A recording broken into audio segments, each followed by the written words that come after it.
Oh, hey, I didn't realize I had been talking that long. So I've been shipping away the book. I have an idea for 2 different web series. And I don't know if I'm going to do one or the other or both.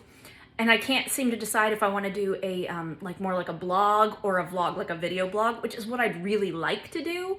But that requires a lot more editing skills than I have zero. I don't even have a fucking computer to do it on. So how am I going to edit videos and stuff? But what I'm looking for is some sort of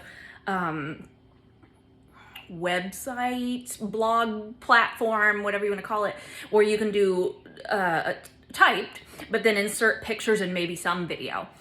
So one that I had an idea for was doing every week or every other week, because there's over, I think, 400 wineries where I live, to go to a different one and just do a little talk about that.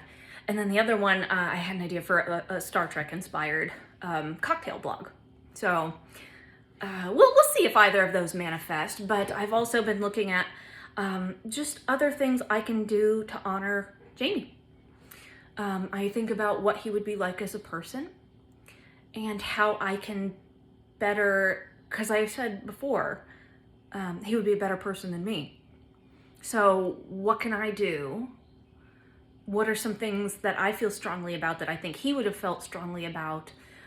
Or just things I can do that would make the world better for that generation, because I think we can all agree that the world is fucked. So whatever little thing I could do. So of course I still do my animal work wherever I can. I donate when I have money. Well, money right now, but there is a like a soup kitchen deal near me that I try and be involved with when I can. There's a local theater group is doing Charlotte's Web, which I just found out about, I don't know, a week or 2 ago, and I'm like, maybe I'll audition. Maybe I'll just do a little part and just bring some art and a little, what's the word? A little, oh God, I'm blanking on the word. But anyway, just bring a little something into the community and, just trying to find joy where I can. The stalker situation has not resolved. My house got broken into again recently. It was almost a year apart. It was 2-day difference. It was almost a year to the date. And I'll tell you, when I was at the gym when it happened, and I swear to God, somebody was filming me at the gym. And I started to say, and then I was like, no, you're being paranoid. You're being crazy. They're not filming you. You're just being crazy. No, they were. Then I got home and I was like, oh, they were filming me. And I know that sounds insane and paranoid, but I am telling you. And I actually, I think I mentioned I had to report somebody for following me around at the gym, and they'd been following me around in my neighborhood, and it's just been, and of course, when my house got broken into the second time, we were having a storm, so fucking internet was down, so the cameras didn't record. So it's like, it's just been a nightmare. It's just been one thing after another. It continues to be. It continues to be. There's been a lot of other stuff. I won't even get into all of that. But it's just, stay safe, guys, because people are nuts. Like, I cannot believe this person is still running with this, going on, 18 months? Almost 2 years? I cannot believe they're still this obsessed. So, just take care of yourself and be careful in fandom. And be careful in your community, because you just never know. And I'm finding that out. And I've had some issues with stalkery kind of stuff online before, but then I see them in person. They didn't have the balls to do anything. And so this is just a whole other ball of wax. I mean, I cannot believe I had to go to the cops again. And I've kind of given up on getting any help from them. But when my house got broken into for the second time, I was like, better call them. It's just, it's coconuts. It's coconuts. And I already had to tell my new employer, I'm like, hey, heads up. I was hoping I wouldn't have to say anything, but crazy fuck's already trying to find out where my new job is. You would not believe the text messages I got trying to trick me into telling them where my job is. I'm an idiot. It's not like they're not going to find out anyway. They obviously will. Or he or she or whoever. They're gonna find out. I know they will. So I had to go to my employer on like my third day of work and just go, hey, yeah, I was really hoping I wasn't gonna have to say anything, but I just want you to be aware that if you get emails calling me a prostitute and this, that, and the other, and pictures of me naked, let me know, because, you know, this is a problem. And telling them, like, my other employer was literally getting threats that if they didn't fire me, that they would ruin their business. It just, you know. And I will say this for my previous employer, they stuck by me. They were like, fuck you, buddy. Leave her alone. So, you know, they didn't fire me for that or anything. I just want to be clear about, they were really good about that. But it just got to be too much for me. They were getting stuff constantly. So, I mean, here's hoping these people get bored, or I don't even know what the end goal is. Like, I don't know. People are like, well, you should move. I'm like, who's to say that would stop anything? I've moved twice. And, you know, who's to say what? I move across the country, I move to another state. Who's to say that would satisfy them? I'm not going anywhere. So, you know, I don't know what that would even get it to stop.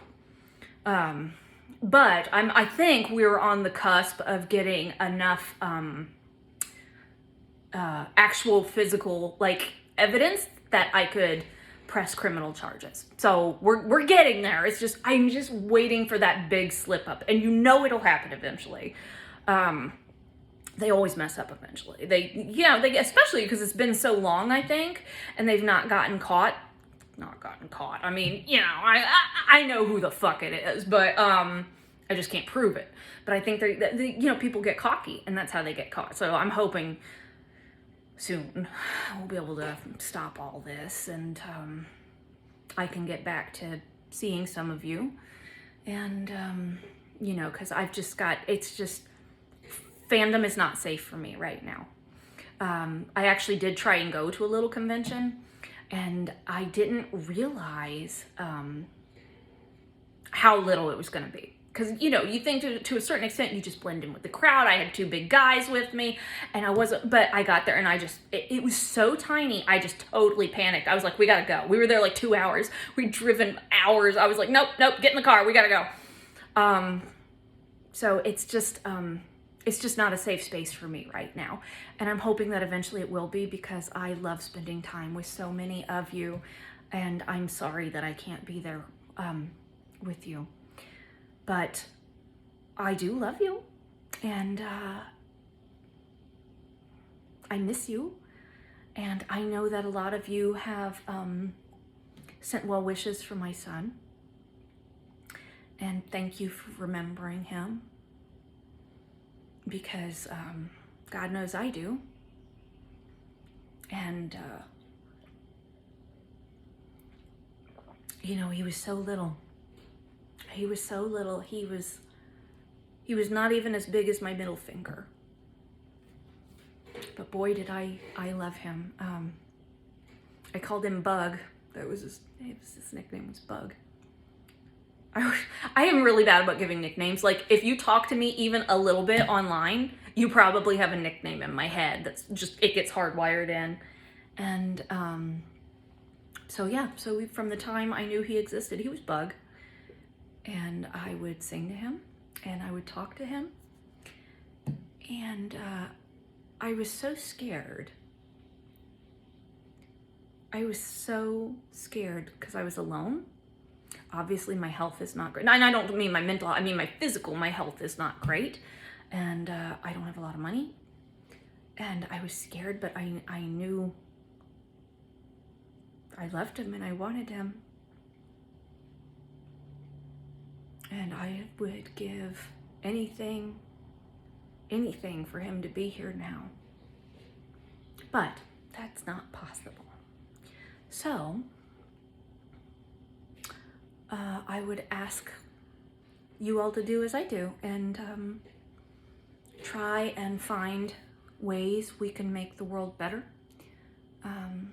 Better for each other, better for children, better for animals, certainly, and the environment. And those are the things that are important to me. Loving and honoring the earth, and everything that lives on it.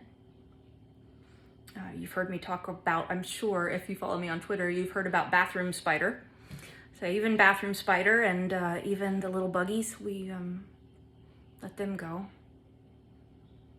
If Mila doesn't catch her, Mila, my lizard, for those of you who don't know, who's a rescue, that's a whole thing. Because if it's not a dog or a cat, it's not a pet. It's not a pet. The fucking animal trade, the pet trade. Don't get me started on that shit. She was a total rescue, or she'd be dead right now. And I'm a trained professional who knows what the fuck they're doing. So that's the only reason I have a lizard. So don't fucking start with me. But anyway, the whole point was that I have bug colonies for her, which I try and give them the absolute best life they can until it's time to feed her, because she is an insectivore. She does have to eat insects. She can't eat other things. So, but if she doesn't catch them after a certain amount of time, I do catch them and put them outside rather than back in the colony. They're not invasive. It's nothing that's going to be a problem. You know, it's not like they're Madagascar hissing cockroaches or something that's like would be an issue. I've got crickets and mealworms and waxworms. Interestingly, she does not like waxworms. I thought, because she's basically given up eating crickets really because she's so snotty. She basically just wants mealworms. And I couldn't get crickets or mealworms, and I was supposed to be going to Virginia to visit my family. And I didn't want to leave my pet sitter having to go here and there and trying to find stuff. So I got waxworms. And I was like, this is great. Those are like pure fat. That's like eating French fries for us. Like, she's not going to want anything else. She does not care for waxworms. I don't know if she didn't even eat one or she didn't try it. I think she ate one. And I was just shocked. But, so I put a few waxworms outside because she hasn't eaten any. I've got a whole colony of them. I don't know what to do with them. I'll tell you a funny story before I go. When I worked at the Virginia Zoo, we had, was it the TD monkeys or the Saki monkeys? I think it was Jackie. Jackie's a Saki monkey. They're fairly small. And as treats for training, we would give them like a Cheerio or really like little bits of grape and that kind of thing. But every once in a while, because they need protein, we would give them giant mealworms. And Jackie, I could not believe this. I was doing training with her one day, and for the reward, I gave her this mealworm, and she flicked the head off of it, and then squeezed it like it was a Go-Gurt, all the innards into her mouth, and then threw the exoskeleton on the floor. Oh my God, Jackie, what a character. I could not believe, she was so funny. The male that was with her, Lionel, he was such a dickhead. He was mean to her. He would like want her to groom him, and she'd groom him. And then she'd be like, okay, do me. And he would like do like that and then go like, fuck off. He'd groom her for 2 seconds, like barely. And I'll tell you the other thing is they had this beautiful big enclosure, and they would, because they're primates, they have to have this very varied diet. And so we would have all these beautiful fresh produce, this fruit and vegetable, and we'd put it all over. And all Lionel wanted were grapes and maybe a little apple. And he'd have all this beautiful stuff, all this root vegetables and greens and different kinds of fruit and different kind of veg. And we would put it all around the enclosure on all these different climbing apparatus and shelves and branches for them. And he would look you right in the eye. And if it didn't have a grape or an apple, he would take this, he had his long arm because he's a monkey, and he would just swipe it all onto the floor while making direct eye contact. What a dick. I hope they're doing okay. I think Jackie died, actually. She was pretty old. I'll have to check with one of my friends who's still there, but that's what happens. They don't live as long as we do. I've had a couple animal deaths this week. My bison, my biggest, fluffiest niece, passed away, and that was shitty. And then River, who I think you guys may have seen about, who was, I have many, many stories about River. He belonged to the vet that I worked for, and he was about the most beautiful Labrador you've ever seen. Almost white. He was a yellow lab, but he was almost white. He was so beautiful. So that's enough death for a while, I think, between all of this and it being Jamie's birthday and all. And anyway, I've been talking long enough, and I haven't even made any points here, so I better wrap this up. And I hope you like the new angle. You see more of my place. And I love you guys. I'll talk to you soon.